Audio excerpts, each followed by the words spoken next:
introduce you and tell you a little bit about John. He is Area Director Principal, Porter County Career and Technical Education, Valparaiso. He is being honored for 2 innovations. He led the repurposing of an historic 1912 Grand Trunk Rail Depot into the 21st century. John worked with community leaders and volunteers to raise funds and relocate the historic building. Students are helping to convert the 3,200 square foot structure.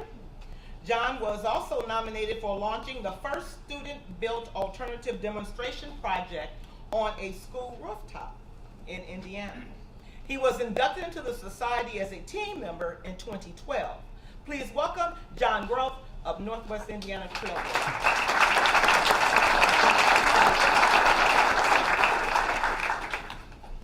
Well, good evening, and go Cubs, huh? And I've got to also add go Packers, because that's how I roll. I'd like to thank Jim Polly, who nominated me tonight, the Society of Innovators, John Davies for his tireless work, my wife Kathy, and all those innovators have preceded me. I'm the Director and Principal of the Porter County Career and Tech Center located in Valparaiso. Innovation to me is about imagination and engineering. I'm not the most creative guy though. I do enjoy and appreciate building things. My strengths are in organization and administration. I've been fortunate to innovate through these attributes. I bring together a bunch of bright, talented, and dedicated individuals in order to achieve innovation. My recognition is based on my school, my faculty, my students, a bunch of dedicated friends and colleagues who have supported my mysterious mind. Some of my friends advise others to refuse an invitation from me for breakfast or lunch for fear that they might get involved in something they don't want to get involved in. I've always been fascinated by alternative technology. As a young Peace Corps volunteer, a couple of friends and I designed a hand-operated clothes washing machine to try to save women the tedious task of washing clothes, beating them on rocks on the side of a dirty river. My job in the Peace Corps was to teach welding to Moroccan orphans. I taught them the skill of welding, hoped that they could provide a decent living for their families later on. While teaching welding, my favorite part of the day was recess, where my young students would embarrass me on the soccer field. During these episodes, I found some of my students getting abrasions and cuts during the exercise, and unfortunately over a period of time those would fester and get worse, and basically it was a heavy infection, and those minor scratches would turn into serious wounds. So I talked to our Peace Corps nurse about what the problem was, and we decided it was basically a hygiene issue. And in that country, in order to take a bath, you had to go to a public bathhouse and pay for it. And of course, the orphans couldn't afford that.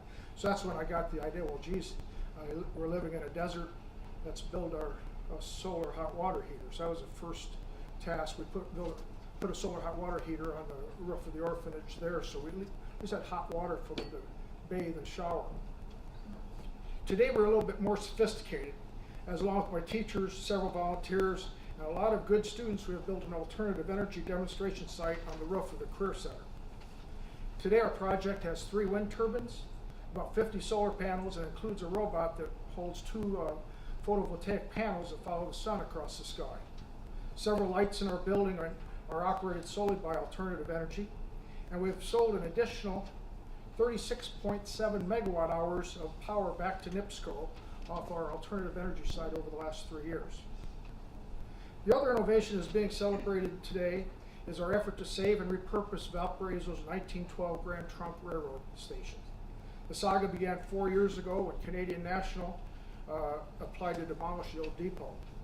Again, a bunch of friends and community members thought we could save it and repurpose it into a technical training school or facility. We raised private money to move the structure about a quarter mile down the tracks and placed it on a new foundation on school property. We now have been using it as our building trades project for our students to learn carpentry skills over the last year and a half. Students have deconstructed the interior and restored much of the exterior using their carpentry skills. Soon we'll be working to turn the interior into a modern school classroom and assembly space. Next Tuesday, we're hosting an open house from 3 to 6 p.m. You're welcome to join us and see what the depot looked like in 1912 and help us consider what it will look like as we continue to repurpose it. Again, I'm very grateful for the recognition tonight, but it really belongs to the community, my students, faculty, and all those friends of mine who helped make both of these projects possible. Thank you very much.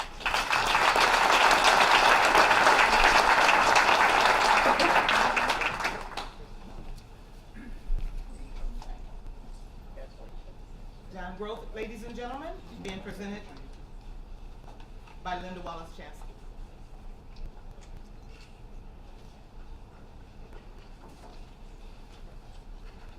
Thank you.